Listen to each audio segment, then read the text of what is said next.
Argentina বনাম Cape Verde.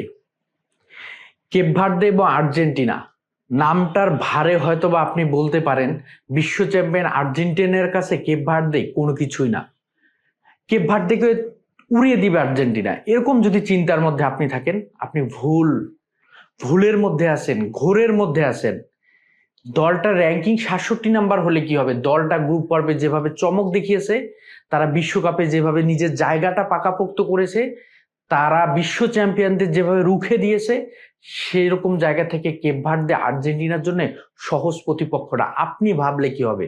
Argentina দলের খেলোয়াড়, আর্জেন্টিনা দলের কোচ সেটাকে সহজভাবে নিচ্ছে না। তারা 90 মিনিট না, শুধু তারা 120 মিনিট এবং টাই ব্রেকার পর্যন্ত তারা চিন্তা করছে। কেপ ভার্দের বিপক্ষে তাদের পরিকল্পনাটা রাখছে।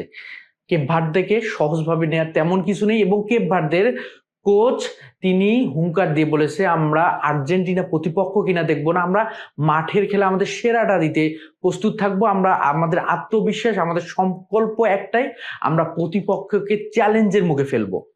কেপ ভার্দে আফ্রিকার ছোট্ট একটা দেশ, দ্বীপরাষ্ট্র, এবং কেপ ভার্দের জনসংখ্যা 5 লাখের একটু বেশি। যে দলটার নাম 2026 বিশ্বকাপের আগে আমি আপনি কেউ জানতাম না।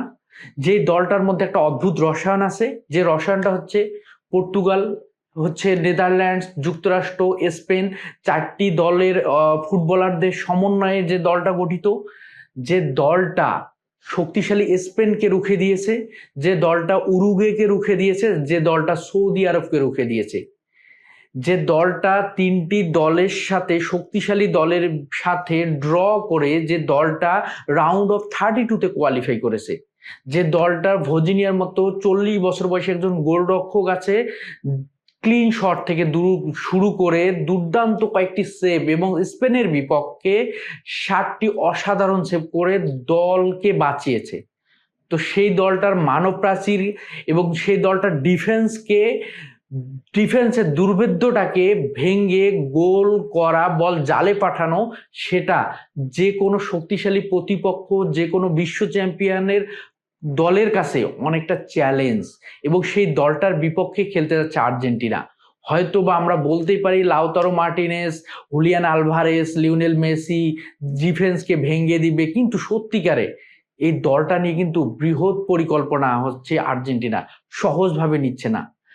যে দলটা আপনি ধরে নিতে পারেন, লিওনেল স্কালোনি যখন আর্জেন্টিনা দলের কোচের দায়িত্ব নিতে আসলেন 2018 সালে, অনভিজ্ঞ একজন কোচ, তার সফলতার মাপকাঠি কিন্তু অনেক বড়। আর্জেন্টিনার অর্জনে ফুটবল হিস্টোরিতে অনেক কিছু তিনি যুক্ত করেছেন, এবং আর্জেন্টিনা তার অধীনে 100টি ম্যাচ খেলে, সেখানে 99 ম্যাচের মধ্যে 75টা ম্যাচেই জয়লাভ করেছে, 18টি ম্যাচ হচ্ছে ড্র হয়েছে, 9টি ম্যাচ হেরেছে আর্জেন্টিনা। এবং 2022 নভেম্বরে পরে টানা 22টি ম্যাচে হচ্ছে আর্জেন্টিনা অপরাজিত, হচ্ছে জয়লাভের ধারায় ছিল, অপরাজিত। এবং সেখান থেকে আর্জেন্টিনা সর্বশেষ বিশ্বকাপে টানা 10টি ম্যাচে তারা অপরাজিত আছে জয়ের দিক থেকে। তো সেখানে আর্জেন্টিনাকে ছোট করে দেখার কিছু নেই, ইতিহাস বলছে আর্জেন্টিনা গিয়ে, কিন্তু কেপ ভার্দে তারা চ্যালেঞ্জ নিতে প্রস্তুত, চ্যালেঞ্জ ছুড়ে দিতে প্রস্তুত। যেখানে মেসি টানা 60টি ম্যাচে গোল করেছে বিশ্বকাপে, যেখানে মেসির সর্বোচ্চ গোল 6টি, যেখানে মেসির বিশ্বকাপে সর্বোচ্চ গোলের রেকর্ড 19টি, কিন্তু মেসির উপর বাড়তি চাপ মেসি একাই। মেসি কেন্দ্রিক আর্জেন্টিনা নাকি মেসিকে কেন্দ্র করে বাকি 10 জন সর্বোচ্চ চেষ্টা করবে? নকআউট ম্যাচে সর্বশেষ 13টা ম্যাচে বিশ্বকাপে আর্জেন্টিনা 60টি ম্যাচ গড়িয়েছে টাইব্রেকারে। তো সেটা নিয়েও আর্জেন্টিনার পরিকল্পনা আছে। নকআউট ম্যাচে টাইব্রেকারে আর্জেন্টিনার সফলতার জায়গাটাও অনেক বড়, সেদিক থেকে আর্জেন্টিনা আলাদা পরিকল্পনা আছে। কিন্তু কেপ ভার্দের মতো দলকে, ডিফেন্সিভ একটা দল, যে দলটার হচ্ছে 8 থেকে 9 জন খেলোয়াড় সবসময় ডিফেন্স করে থাকে, সেই ডিফেন্সকে ভেঙে, সেই ডিফেন্সের দুর্বিদ্ধ দেয়ালটাকে মানে ফাটল ধরিয়ে সেই গোলটা আদায় করে নেওয়াটাও কিন্তু একটা দলের জন্য অনেক বড় একটা কঠিন কাজ। সেটা কি করতে পারবে আর্জেন্টিনা? সেটাই দেখ, একদিকে আর্জেন্টিনার ইতিহাস কিন্তু বলছে আরো অন্য কথা, বাড়তি কিছু আশার বাণীও যদি আর্জেন্টিনার সমর্থকদের যোগাচ্ছে যে 1990 সালের পরে আর্জেন্টিনা আফ্রিকার কোনো দেশের সাথে ফুটবলে তারা হারেনি, এবং বলতে গেলে বিশ্বকাপের নকআউটে আফ্রিকার কোনো দেশের সাথে আর্জেন্টিনা হারেনি। সেই দিক থেকে কেপ ভার্দের সাথেও হারার কোনো কথা নাই, কিন্তু সাম্প্রতিক কেপ ভার্দের যে ফর্ম, সেটাতে আর্জেন্টিনা অনেকটা চ্যালেঞ্জের মুখে পড়বে।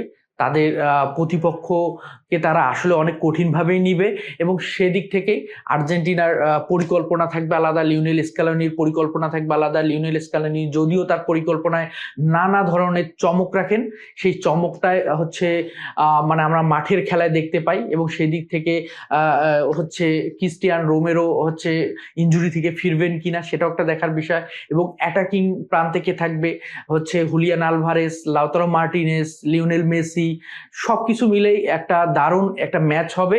এবং কেপ ভার্দের বিপক্ষে আর্জেন্টিনা তাদের সেরা খেলাটা দিবে, এবং কেপ ভার্দের কোচ থেকে শুরু করে কেপ ভার্দের খেলোয়াড়দের যে আত্মবিশ্বাস, তারা যেভাবেই হোক বিশ্ব চ্যাম্পিয়ন মেসিদেরকে আটকাবে এবং বিশ্ব চ্যাম্পিয়ন মেসিদেরকে চমক কিছু দিবে, এরকম আত্মবিশ্বাসের বাণী যখন আমরা শুনতে পাই, তখন এই ম্যাচটা সত্যি জমজমাট হতে যাচ্ছে, এবং এই ম্যাচটা অধীর আগ্রহে অপেক্ষায় আছি। দুর্দান্ত শ্বাসরুদ্ধকর একটা ম্যাচ হবে, এবং আর্জেন্টিনার জয়টাই কিন্তু